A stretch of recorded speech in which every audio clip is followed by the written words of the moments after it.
Today we're going to be talking about living in Florida and the things that you are guaranteed to experience. We're getting after that next. Hey everybody, my name's Craig Cunha. I'm a real estate agent here in Southwest Florida. And if you're looking for a channel to tell you a little bit more about what it's like to live, play, eat, sleep, and buy real estate on the Gulf Coast, this is the channel for you. Go ahead and subscribe, hit the little bell to make sure you're notified every time. Go to ournextfloridahome.com to get yourself registered to start your MLS search. And if you prefer to use your phone, go to our mobile app, Our Next Florida Home, and you can get started there as well. If you have any questions about anything that you either hear in this video or want to know more about, you've got to do what everyone else is doing and call, text, or email, because I've got your back when moving to the Gulf Coast. So the first question I get nowadays is, hey Craig, is this a good time to buy? I guess that really triggers something in me because that makes me think about my financial manager when I ask him, hey, is this a good time to give you more money? Because I want to wait for the market to drop. I want to get the best price I can get. And his only advice was, you cannot time things like that. If you try to time it, you're going to be waiting forever. Throw the money in, let it start working, and get it moving in the right direction. The advice is going to be kind of the same for the real estate market. If it's something that's affordable for you now and you need a place to live, hey, life is not going to stop for these events. You're going to keep living day after day, and where you choose to live is where your happiness is at. So if you want to be somewhere that's kind of cold and you experience all the weather changes that you get, and if that's something you like, then do it.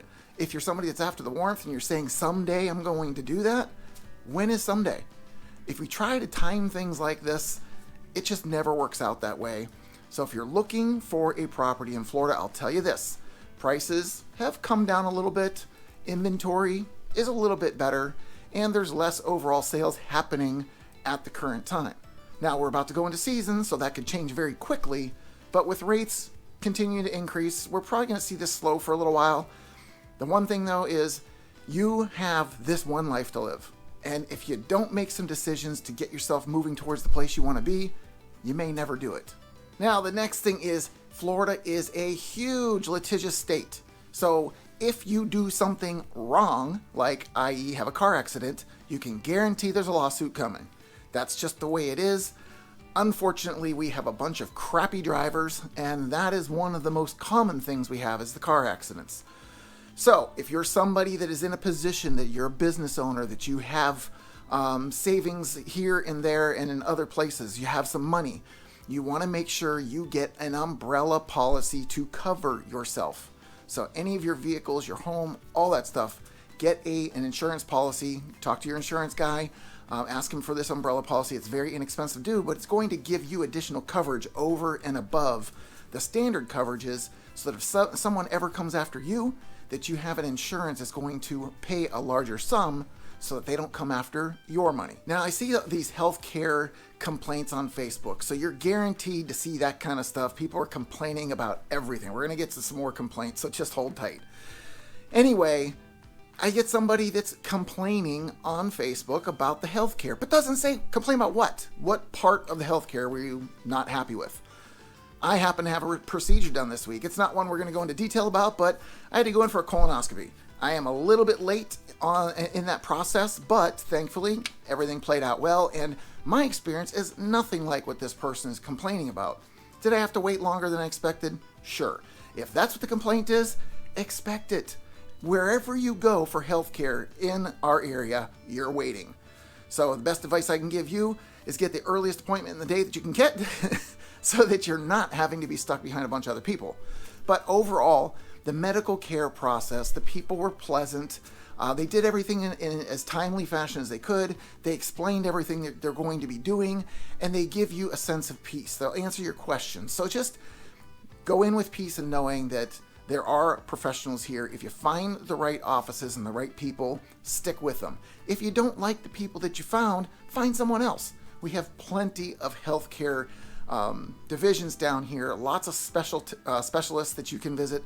So do your due diligence, ask around, find out who likes who as far as the experiences they've had, but don't let random comments, especially on social media, affect your decisions about whether or not this could be somewhere for you. Now, there's a push right now for Cape Coral to bring in more commercial building. And if you drive around the area a little bit, I was out today, shot a little bit to show the buildings going up. We have them going up everywhere. We're getting some really good stuff. I mentioned before about how we're going to get Love Boat ice cream and Mission barbecue. Well, there's also a Firehouse subs, and I think it was PJ's coffee, along with First Watch, which is a healthy version of a diner.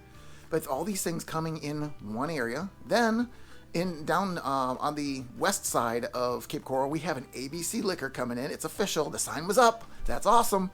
There's also a gas station going in the corner, along with another post office, because our area is growing so fast. We need more of those kinds of services. But these things continue to pop up out of nowhere. We've got random buildings. There's a huge one. I can't still figure out what the heck this thing is, but it's now painted light bright colors, and it's going to be a centerpiece of the Pine Island corridor. So what the reason for all that I'm bringing all this up for is these commercial properties will have a tax base that goes into the taxes for Cape Coral. So it's going to help spread out the funds to different places so that the residents aren't having to take on so many of the increases. Now, the more residents we get, I know a lot of people are like, man, there's too many people, I can't stand it. You know what, though? It's more people to share the burden of these taxes. So look at the good side of it, because you're not going to stop people from coming here. So just accept that, hey, I might just have a break in taxes down the road because there's more people now. Okay, just a reminder, anybody that has a rental property in Cape Coral, there is a registration program now where you have to register your rentals. There's a $35 fee for it. It's more just to track the actual owners for each one of these properties in case they need to contact you for something, whether it's a home in disrepair, whether it's garbage left out, whatever it may be, just so they have the correct contact. This does not apply to hotels and to any kind of properties that are being supported by government funds, but keep in mind, if you have an investment property, get it registered with the city so that you don't have any problems down the road. So another way that we're finding housing here is we're converting old hotels. There's a Super 8 down in Naples that's being converted to condos. It's supposed to provide affordable housing to the people that are working in that area. We're talking about people that are serving our community, like nurses, so they can have somewhere nearby to live and not have to commute an hour to get to work. So nurses and people like that are working long hours and want to be or need to be in their direct area of where they're working, they'll have other options. Now, once again, these are converted units that were hotel rooms. So are they going to be sizable? Probably not. But I would think that they're going to be a little bit more affordable, given that they are smaller size. But at least it's going to be in the local area for those people working there.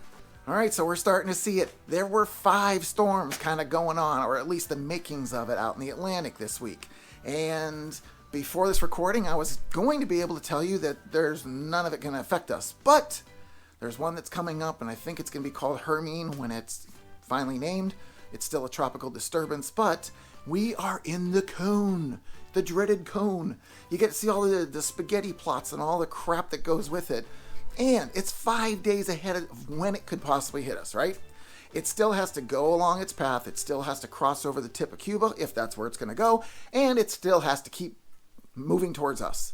Yet, the gas stations are filling up. The stores have lines out the doors. The water is gone. The toilet paper's gone. I mean, it almost feels like the pandemic all over again. People just hoarding crap. And it's mostly because they don't know any better. We have so many new residents here, they just haven't been through this before. We don't freak out.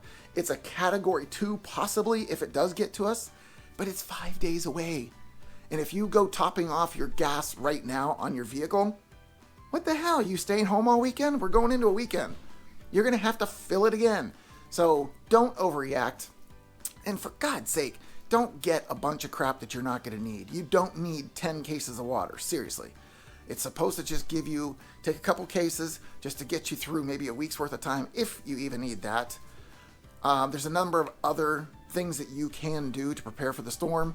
I'll go ahead and attach a link or give you some way of searching that out, because we do have a lot of information sources to prepare you, but don't freak out. It's just not necessary. Now, one thing I will say about these storms is 5 days out, right? It gives you time to prepare other parts of your home. So if you have shutters that you haven't tried to put up yet, Go ahead and start thinking about, will they fit? Which ones will go on what openings? Were they numbered? Is any of that information available to you, or are you kind of pulling at straws trying to figure out which one is which? That's another huge advantage for a lot of the new construction in the area, the ones with the impact windows. You don't have that hassle. You don't have to worry about it or think about it because you don't have anything to put up. You also aren't going to live in darkness. So if I decide to put my shutters up on, say, Sunday, storm's not here till Tuesday, what do I have? 3 days of darkness. That's not good. So that's why I don't bother with it until I know that it's going to be a strong storm, and I do it when it's about a half a day out. Just because. But keep that in mind, preparations can be made in advance, and since we're 5 days out right now, if you're somebody that's going to freak out about it and want to get out of here, have the shutters put them up yourself, get in your car, get on a plane, get out. Simple as that. Now, the problem with it is we don't know if that storm still is going to hit us. It could very well just keep going out into the Gulf and cross over and do the whole New Orleans thing or the Houston thing. It's happened many times before. So it's a very difficult decision to make about whether you stay or whether you go or how you start preparing. But do the preparation as far as knowing if you have the right pieces and parts, especially if you have shutters to put up. Because if you don't, you're going to have to go get some plywood so that you can cover the windows with that. The other thing I'm going to say about stocking up, we don't stock up a whole lot of stuff since we've been through this before, because you end up having all this stuff you have to store it all. But the one thing that you will find that may be useful to you is a stop at the liquor store. All right, so now the Karens of Cape Coral have something else to complain about. And this time it's e-bikes and any kind of scooter, any kind of electric vehicle that will run on sidewalks and things. It's probably because they're afraid to get on one themselves, but now they want to start regulating the speeds. Now, if you happen to have any of these vehicles, you'll know there's a way to alter the speed if you want. Maybe let it go faster, but you don't have to. I mean, these are all progressive speeds. I just ended up getting an e-bike myself. My son has one as well. And we've been messing with the different speeds to see what they can do, what they can't do. It's all up to how you want to use it. But if you're going to be if you're one of those electric vehicle people, try to use the bike lane on the road, not the sidewalk. If somebody's on the sidewalk and they're walking, that's what it's for. Let them have it. But a lot of this is going to come down to common courtesy. If the people in the electric vehicles or on the electric vehicles are courteous to the ones walking and vice versa, we don't have a problem. But these complaints aren't necessary to start regulating things and having things taken away because you don't like it or you don't want one. Let the people that have one be and just stay out of the way. All right, so this week there was a huge issue with what they're calling swatting, and it's across the nation from what I understand. So we've had 16 different threats to our schools in the local area, all from kids. 16. It started with the one kid a couple months ago, now there's 16. And there was this thing on social media called swatting, and it basically is trying to get a bunch of law enforcement officials to show up to a location with the threat of an active shooter. Yeah, I know, it sounds stupid. It's absolutely ridiculous. I can't believe these kids are getting caught up in this. And why in the hell would you put yourself in that position? Because there are legal consequences. All of these kids have been arrested. So if you're somebody that really wants to go to jail badly, you can keep doing this stuff, or you can stop now. It's not funny. Nobody thinks it's awesome. So go about a different challenge that you might want to follow on TikTok or Facebook or wherever the hell you're getting it from. We had another boil water notice in the area, and this time it was in Fort Myers. So I wanted to just briefly tell you another thing you're guaranteed to have with all this new construction that we have going on. Somebody's going to hit a pipe. Somebody's going to hit something that's going to cause this leak, which then causes you to have to boil your water just in case bacteria gets in the water line. That's just something that we're going to be dealing with for probably a number of years because this new construction isn't going to stop anytime soon. And with all the people out there, many of them relatively new to the field might be digging holes in the ground, and there are pipes down there and they will be hit. So keep aware of when these boil water notices come out. Follow the guidelines until they take them away if you want to avoid getting sick. Now, if you are thinking of putting a doggy door in your sliders or in your pool area, think twice before you do it. We have something here in Florida that you don't have in most other areas of the country. Gators. They will use that doggy door. And there's also snakes, and there's coyotes, and there's bobcats. There's all kinds of stuff that would love that little doggy door if you don't lock it at night. It's just one of those things. Yes, it's convenient to have, I get that, and it's wonderful for your animal to go in and out, but that also leaves it open for many other creatures to come in. Hey, and maybe even a home invader. So keep that in mind before you install a doggy door. There was a couple images that were put up this week because we just rolled into fall, as you all know, and fall in Florida doesn't mean the same thing. Like literally, there was no change. 95 was our high today. Our change might be, a palm frond that falls down all brown and dead. Yeah, there's our fall. There's our color change. But as far as any real changes temperature-wise, not happening. Talked to my cousin today up in Rochester, and he's telling me how it's 36 last night. It's 44 today with like a 30-mile-an-hour wind. That's not for me. That's why I'm in Florida. So if you're one of those people that's in that kind of area and you've been debating getting to Florida, you might want to think twice and try to get here soon. And our wonderful drivers are at it again. This time we have commercial drivers in trucks that are falling asleep and crashing into stuff. Unfortunately, some bystanders got hurt, but they also caused a huge traffic issue here locally for the morning rush hours. So these are the kinds of things that you're going to run into. Do yourself a favor. Make sure you're checking the local news and the traffic before you leave the house in the morning, because these things can pop up in a moment's notice and change your entire commute. So if you want to know the best way to get to work every day, check that out before you leave the house. All right, so that's a little bit more about living in Florida and things that you are guaranteed to experience. If you want more information about living in Florida or even living here locally in the Cape Coral and Fort Myers areas, check out one of these other videos. But if you've got a specific question that you need an answer to, you've got to call, text, or email, because I've got your back when moving to the Gulf Coast.